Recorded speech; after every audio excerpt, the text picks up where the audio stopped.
ચલો આ છે ધોરણ 2 ના વિદ્યાર્થી, સમજો તો પ્લીઝ સ્માઈલ કર બેટા. Very good. આ છે ધોરણ 2 ના વિદ્યાર્થી. ચલો તમારી નોટબુક્સ બતાવો. નોટબુક્સ બતાવો. Very good, very good, very good. આ છે ધોરણ 3 ના વિદ્યાર્થી, સામુ જોવો તો હાઈ કરો. હા, વેરી ગુડ. એમનું વર્તન જો એ ચોપડા બતાવો ખુદના. ચલો આ જો એમની નોટબુક છે, આની નોટબુક છે.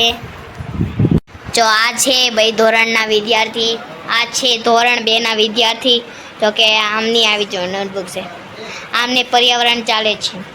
અને આ છે ધોરણ 2 ના વિદ્યાર્થી અને આમને ગણિત ચાલે છે અત્યારે. જો પાઠ છે આમને 13મો, જો તમે જોઈ શકો છો. અને આ પર્યાવરણ વાળાને તો આગળ પાઠ ચાલી ગયો છે. ઓકે, આ પીહુબેન છે, આ દર્શિતાબેન છે, આ પરમાર મેહુલ છે, અને આ ઝાલા પ્રિયાંશી છે. અને આ બે બહેનું છે જો આ, અને આ બે બહેનું સાથે આવી જાઓ તો. બે બહેનું સાથે આવી જાઓ. બે બહેનું સાથે આવી જાઓ. હા, વેરી ગુડ. સ્માઈલ કરો. Very good. તમે બે બહેન સાથે આવી જાઓ. બે ભાઈ બહેન સાથે આવી જાઓ. Very good.